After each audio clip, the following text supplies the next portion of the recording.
One of the other things that I wanted to also do was to break down some of the barriers here in 2023 to let you get to know the rest of me. So when you watch the videos that I do about the house of the week and stuff, part of it is supposed to be fun, to make it enjoyable to be able to watch the video of the house of the week.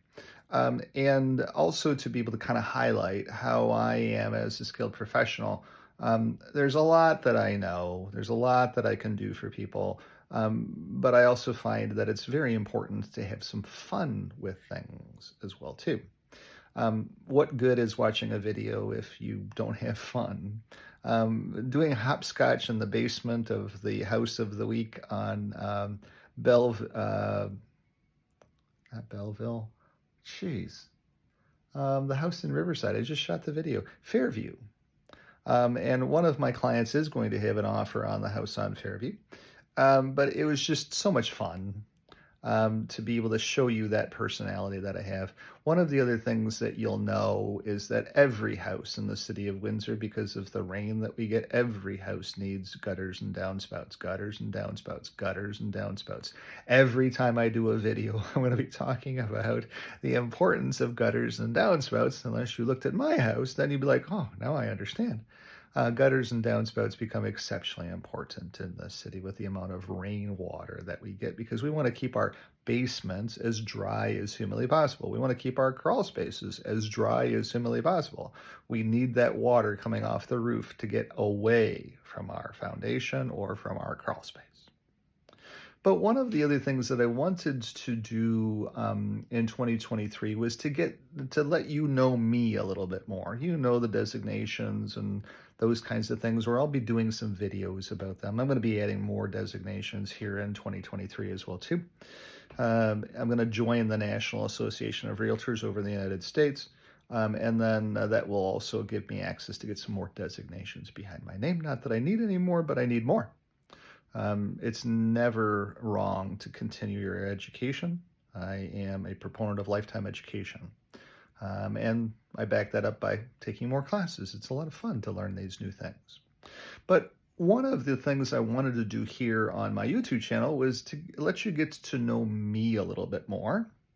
And I want to start off with some of the health issues because I want to share that with you so that you understand that I have some of the same health issues that you have. I have some of the same limiting conditions or disabilities or abilities that many of you have.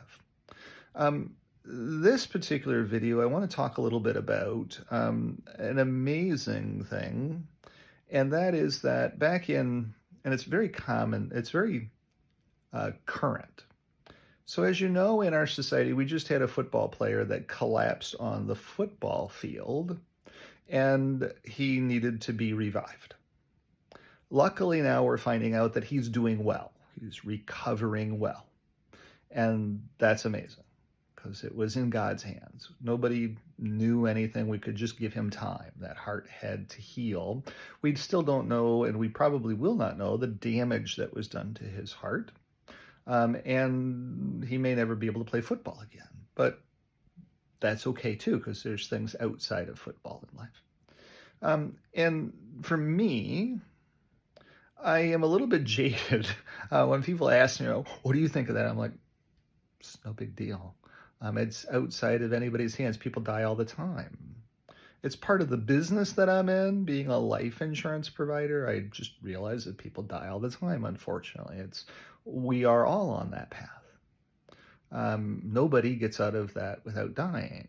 It's just that part of this whole thing. But I also collapsed. I was in 6th grade playing basketball in the church gym at St. Paul's Lutheran Church in Toledo, Ohio. And at the time, I don't remember very much of it, but I collapsed about mid-court. We were running laps around the gym, and all of a sudden, I could not go any further, and my body shut down, and I collapsed. That's the best way to be able to describe it. And all I remember is waking up with the coach being there looking at me with these eyes of like, oh my God, what the heck is going on? And luckily, when he was asking that question, since we were in God's house, we were in St. Paul's Lutheran Church, which church is his house. That was the right right question to ask. My God, what is going on? I feel, as part of my faith, that I've been followed ever since then, that it wasn't my time. I survived that. And I remember the look on my dad's face, because normally I would meet my dad down at on Erie Street in downtown Toledo. St. Paul's Lutheran Church was the heart of the church with heart in the heart of Toledo, was how they advertised themselves. And I would normally meet him down at the front door so that I could just walk out, jump into the Jeep, and go home. And that particular day, my dad had to park the Jeep and had to walk up the, I think it was 4 flights, 4 or 5 or 6, something like that, of stairs. He could have taken the elevator. Maybe he did take the elevator. I don't know, but maybe he walked. But he came up, and as soon as he seen me, I remember the look on his face too, which was just a look of pure terror, in essence. And the coach was right there, and the coach was also a dentist. And the coach said something happened. And my dad said, yes, I can see that. And then the coach had said, but he seems okay to some degree right now. I've been keeping a very close eye on him. And my dad said, perfect, we'll take him home, we'll call the family doctor, and we'll see what we should be doing. So we went downstairs and loaded into the Jeep and got home. And when we got home, the house on Meadowvale in Toledo, Ohio, where I grew up, when you walked in the front door, there was a table there with a telephone on it. And that was in the living room. You couldn't go into the living room and sit there because that was for special guests, So back in the day, the houses had living rooms and family rooms and all kinds of different rooms. And so we had the fancy window treatments, and it had the fancy couch and the fancy chairs in there, and the antiquities were in there and all that stuff. You couldn't go into that room. So we walked in the door, and my dad said, go sit down on the couch. And I'm like, but that's the living room. He said, go sit down. Okay, fine. And then he gets on the phone. Of course, the phone had one of those green things. You hit the button, you move the little dial down to the last name that, Dr. Gerber, and I kid you not, Dr. Gerber was my family doctor back in the day, and Jerome Gerber. And so he went to the G section, hit the little button, and it popped up, and he called Dr. Gerber at home. And I remember the conversation that my dad had said, there's something wrong with Brian. Here's what happened while he was playing basketball. And I remember Dr. Gerber yelling into the phone. I could remember hearing that. He yelled into the phone, what the F was Brian doing playing basketball? They knew that I had a heart murmur. They didn't know how bad it was. But when I had gone to see Dr. Gerber, it was about playing football. And he said, no, I don't want Brian playing football. So basketball seemed like it was something that I could do. However, that nearly killed me. I'm here today just as number 3 or number 4 from the Buffalo Bills is here today. We can recover from some of these things. And so that led to my first open heart surgery no more than a week later. They rushed me to the emergency room at Flower Memorial Hospital in Toledo, Ohio back then. And the cardiologist seen me, and he said, there's something wrong. I'm making a referral right away to the University of Michigan, C.S. Motts Children's Hospital in Ann Arbor for Brian. You're going to need to be going up there here pretty darn soon. And so they took me up to the hospital up there. My mom and dad did. We went to a meeting. We met Dr. Stern at the University of Michigan, C.S. Motts Children's Hospital. What a great doctor. And they did some testing, and they wanted to do a valvotomy on me right away. And my dad, because he owned his own business, he said, look, I own my own business. Can we have a few days? And the doctor said, yes, but it's so bad, because they did a catheterization on me. And my aorta was in such disrepair, and my aortic valve was so bad that the catheter would not fit through that space. And this is a critical thing. We need to get in there. And so they took me home. I wasn't allowed to climb stairs. I wasn't allowed to go to school. I just had to basically sit there like a bump on the log, try to keep a sixth grader who actually feels pretty good, stable, not riding him. No, you can't go for a bike ride. Can I go for a walk to the, no, you can't. No, you can't climb the stairs. I remember being carried up the stairs. I'm like, this is just getting a little ridiculous type of thing. But then that led to my first open heart surgery, April 30th, 1979. When I had my first open heart surgery at the University of Michigan, C.S. Motts Children's Hospital. And I was in sixth grade at the time, and Mrs. Tegetts was my sixth grade teacher, and I was not allowed back into school because my immune system was so compromised from being open heart surgery. They didn't want me catching a bug. And this was around February, March. So Mrs. Tegetts agreed to teach me after school because Mrs. Tegetts lived right across the street from the school. My sixth grade teacher would walk back and forth. Her house was right outside the school door. She was one of those older types of school moms who fully understood and she probably taught in single room schoolhouses before in her career. So she would stay after, sacrifice her family time, and I would come in after school to be able to be taught that day's lessons in sixth grade. So I didn't fall behind my class. And then by the time I got into seventh grade was pretty good. But then by eighth grade, my dad was dying of stomach cancer, and that's a different video to be able to share with you. But my first open heart surgery, because I collapsed playing basketball in the gym, was April 30th, 1979. Flash forward to 1998. Again, 1998, I was pretty healthy. And I was in Columbia, Missouri at the time. A lot of you don't know this, but I am a retired truck driver. I was in Columbia, Missouri at the Dana plant there, picking up axles for pickup trucks to bring back to Detroit. And I remember undoing the trailer, unhooking it, and taking the landing gear down. And when you got the landing gear down, you had to lift it up just a little bit off the fifth wheel to release that pressure off the fifth wheel, get the fifth wheel pull. And I remember turning the fifth wheel handle, but then collapsing.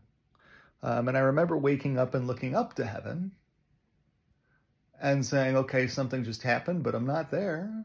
I'm still down here, so that's a good thing. And then I had a cardiologist at Medical College of Ohio at the time because I lived in Toledo. And I called him up right away on the phone. And I said, Doc, I need to come to see you. There's something going on. And he said, okay, great. Tomorrow is fine. And I'm like, no, I can't be tomorrow. It has to be the next day. And he said, okay, why? And I said, because I'm in Columbia, Missouri right now when I'm calling you from this payphone.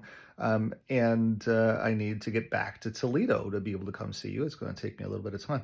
He said, okay, how are you getting back? And I said, well, I'm going to drive. I'm a truck driver, as you know. I'm going to drive back. He said, I don't want you driving a semi-truck back to Toledo. And I said, it's the only way it's going to end up happening is for me to drive the semi-truck back to Toledo. Don't worry about it, because if something happens or if I start not feeling well, I will pull over to the side of the freeway and I will get on channel 19 and request assistance. And back in the day, when you did that on Channel 19, you had semis that would stop in both directions. And everybody would be, where are you at, driver? I'm at the 31. Great, we'll be right there. And you'd have semis both directions pulling over to the side of the road, running across the median to see how they could help you. It's kind of changed a little bit in today's, it still happens, but it's not the same as what it was back then. I never needed that help, drove back to Toledo, and I remember going into the cardiologist's office, and he's putting his fingers on both my arteries here, and he's right there in front of me, and he's looking me in the eye as he's doing that with his fingers, and he looks at me and he says, what are you doing for the next 3 months? And I laughed and I said, apparently I'm recovering from my second open heart surgery. And he said, yes, as a matter of fact, that's what you'll be doing. And then we started talking. I had an appointment to come in to talk about surgical options and all that stuff. And so they sat me down and they talked about that stuff. And they were going to fly a specialist in from Columbus. And I asked the question, I said, okay, what happens if the specialist comes in, does the surgery, and leaves, flies back home to Columbus, and there's complications that develop? And the cardiology team said, oh, we've got really good skilled surgeons here. They'll be able to repair anything. And I asked the follow-on question. I said, okay, if these surgeons are that good, then why do we even need a specialist to fly in? And they're like, we really don't have an answer for that one, Brian. And so then I followed up and I said, would you mind if I called over to the team at CS Motts Children's Hospital at the University of Michigan, Ann Arbor to get a second opinion? And they're like, no, please do. If there's any place that you should be having this surgery, it's there. We'll do it here if you want us to, but it's probably going to be better for you there anyway. Okay, great. So, and I was still always followed generally by the University of Michigan CS Motts Children's Hospital and the cardiovascular team there. So when I called in there, I said, I need to come see you. And of course, they were like, okay, tomorrow, 4:00, tomorrow, 2:00, whatever it was. Tomorrow, you're coming in. And when I got in to see them, they're like, yes, we need to do another open heart surgery. Yes, we need to do what's called a Ross procedure. And they told me all of the side effects and everything, and all the risks and everything. And I remember calling my mom from the hospital, and I said to her, I said, when I was in 6th grade, you never told me all of the different complications that could happen from this surgery. And she said, Brian, you were a kid at the time. We were the adults. It was our job to shelter you from some of that stuff. And I'm like, oh, gee, thanks, Mom. Can you take this now? she said, nope, sorry, you're an adult. Now you got to deal with it. And so I had my second open heart surgery in 1998, again at the University of Michigan CS Motts Children's Hospital. I had a Ross procedure done, and a Ross procedure is one of the most complicated. It is one of the most complicated open heart surgeries on the planet. It takes hours and hours and hours to do. It is so complex that there's very few surgeons that can actually even do a Ross procedure. And Dr. Bove at the University of Michigan CS Motts Children's Hospital was the cardiologist that did that surgery. And I remember meeting him before surgery. He came in to see me, and he normally would operate on babies. And he came in to see me. He said, it's pretty rare that I have an adult patient, so I get to come see you before surgery, and I get to ask you this question. I'm like, okay, great, Doc, it's great to see you. He says, how do you want this to go? And of course, my first response was, I want to be able to wake up just as healthy tomorrow as I am today. And he said, well, some of that's not in my hands. Some of that is of a higher power. But what else would you like? And I said, ideally, my choice was to have a fake valve put in or to have a human valve. And I asked him, I said, ideally, I would like a human valve because I do not want to be on blood thinners for the rest of my life at 32. And he looked at me and he grabbed me in my hand for what I remember, or maybe my shoulder. And he looked at me in the eye and he said, I will do the best I possibly can. But a lot of it is outside of my control. And I said, I understand. And so then the surgery, I remember waking up and feeling around and saying, okay, I'm here. And luckily, the Ross procedure went very well. I'm very healthy today, cardiovascularly. I have my own problems in there, don't get me wrong. But they're not as major of a problem as needing heart valve replacement surgeries. There's a lot more of that story around the cardiovascular things that are just part of the story of Brian. But it's fun to share with you a little bit about that because as you walk around with me, there's days, I think on the last video, there was actually a little bit of a stretch when I went up some stairs and I was a little bit short-winded. Some days are just worse than other days. They just are. I have 11% of my heartbeats are irregular heartbeats. But luckily 89% of my heartbeats are good heartbeats. And luckily the 11% don't happen back to back to back to back. If they happened back to back to back to back, that would not be good. but the 11% are widely dispersed out over 100 heartbeats. 11% of them, or 11 of those 100 heartbeats, are irregular heartbeats, and so your body can adjust to that, and my body adjusts to that just fine.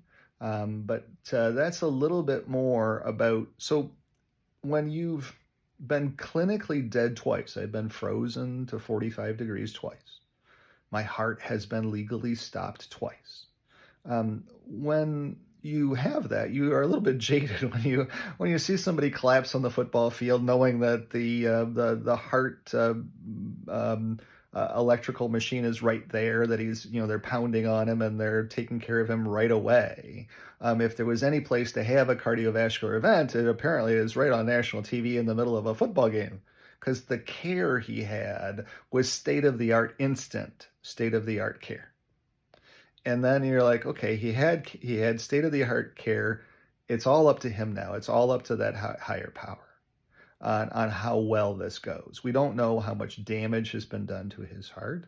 My heart has damage to it too, but it flips around and flops around. And when people who don't know my cardiovascular situation, when they hook me up, it's kind of funny. When a nurse comes in to hook you up to some electronic things and they look at the heartbeat, they're like, oh my God, this guy's got all kinds of problems. and I'm just sitting there chuckling, because the look on their face is like, oh my gosh, well, I've never seen anything like this. Is this person even still alive? My gosh, how in the heck is this heart beating? Because it flops all over the place. My heartbeat is just different than your heartbeat is. It's okay. It makes me a little bit more unique, I guess. You have some unique features to you too. And so then it's just fun to watch the nurses. And then they finally realize that there's a human being, and they look over at you, and I say, hi. And this is my classic line for this stuff too. Hi, I'm Brian, and I'm different. And it always catches them, and they're like, you sure as hell are different. Are you okay right now? I'm like, yeah, I'm doing really well right now. Are you sure? Yes, as a matter of fact, I am.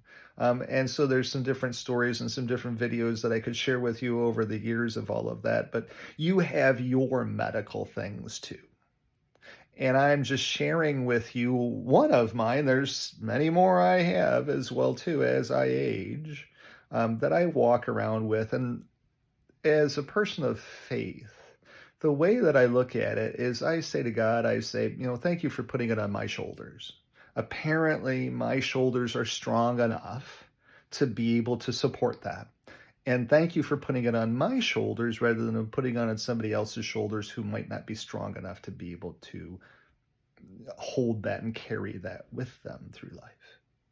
If that's my burden, one of my burdens in life, then, and my shoulders are apparently strong enough, that that's good. Go ahead and put them on my shoulders.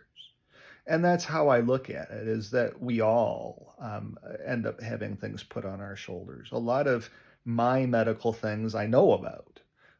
Sometimes it's a good thing, sometimes it's a bad thing. People have asked me, Brian, how do you have this outlook knowing that you are in end stage cardiovascular disease? And to me, it's like, it's not end stage. I've been in this end stage cardiovascular disease since 6th grade. So I've been living with it for a long time. And apparently it's not that big of a thing to live with end stage cardiovascular disease. It's just a definition. That's all that it is. Don't define me in any way. It's just a definition of one of the medical things that I walk around with. And so that gives me this whole different outlook on everything. Every day is a gift. Every client I assist is a gift. Everything about all day long is a gift. And that makes me a little bit different. And you'll see that when you choose to work with me or not to work with me. Some people aren't the right fit for me. And I'm not afraid to admit it from time to time. But many people are a really good fit. What I have skill sets with is taking people who other people don't want to help and helping them. because they may have some challenges. And the biggest thing is share my challenges so that they feel comfortable with me to share their challenges so that together we can step through those challenges to be able to do a real estate transaction or do a wealth management transfer or do a life insurance policy. One of the biggest things in my life insurance business is I can help everybody. I have life insurance. I've got end-stage cardiovascular disease. If I can get my own life insurance, then why can't I help anybody else get their life insurance as well too? It's just a matter of knowing where to go. It's a matter of understanding and communicating to an insurance company what these things are. That's all it is. And then steering and guiding and directing. And that's why I'm a broker with my own practice. Because if I was working with, say, a specific company, like, say, Sun Life, that's not the place to go. They will instantly decline you. And having a decline in your record is not necessarily a good thing either, because it makes it harder. Not impossible, but it makes it harder. And it makes it harder for me, because eventually you find me then and say, Brian, hey, I've got some medical challenges too. Can I get life insurance? The answer is yes, we can. However, what's happened to you in the past? Who's looked at you in the past? What is it that we need to work through to get to that yes? And are you willing to work through these things to get to that yes? Is having life insurance that important to you? And it doesn't have to be super expensive. Like, I can insure people with MS at normal rates. There's a lot of, until you run into a guy like me who cares, there's a lot of different things that it just takes a little bit. It's like a chess match. It takes a little bit, move this piece there, move that piece there to be able to get the insurance for you. And that's what I do. That's the kinds of stuff that I do every day. I've got a life insurance quote that I've got to get done here tonight as well too. But that gives you a little bit more insight on who I am as a person. It gives you a little bit more insight in some of the personal things that make me me. Some of the physical things that you'll notice when you're walking around with me. It's like, okay, he's a little bit short of breath. Should I be worried? No, not at all. Shortness of breath is not a big thing. There's a lot of worse things that can go on. And are there any risks to those worst things going on? With every one of us, and we've seen that on the football field, the answer is yes, we always, every single day, every minute of every day, a human body has risk. In this particular case, that particular person collapsed on a football field, and luckily care was there within seconds. If he was anywhere else and that happened, he probably would not be alive today. And so that's the thing to be grateful for, is the concept that care was right there, and that it wasn't his time, so far at least, because he's still alive. God hasn't called him. But God will call him at some point in time. It might be tomorrow. We just don't know. He may call you tomorrow too. We just don't know. He may call me tomorrow. We just don't know. We don't know when that phone call comes. And we can't not take the phone call. That's the problem with this whole thing too. So anyways, that gives you a little bit more update and outlook on my life. If there's things you'd like to share with me, if you'd like to go to coffee and just talk about things, if there's some medical things that are going on with you and you are wondering about some things, don't hesitate. That's what I'm here for. I'd be more than happy to go out and have a green tea with you and sit back and just listen for a little while. Sometimes the challenges that we have to adjust to are hard. People ask me, how do I adjust to some of these challenges? And I just have this ability to be able to say, I'm still here. And it's okay, because I'm still here. It just is part of what makes me me. So that's sharing a little bit more information about me as we step into 2023 here. I would love to be your realtor here in the city of Windsor, your financial advisor here in the city of Windsor, your debt consolidation specialist here in the city of Windsor, your estate specialist here in the city of Windsor, your life insurance guy, and your realtor. I think I've already covered realtor. And just all around, hey, Brian, do you have some time to listen? If you need that, Anything I can do to help, it's what I'm here for. Thanks for watching. Have a great day. Glad to share.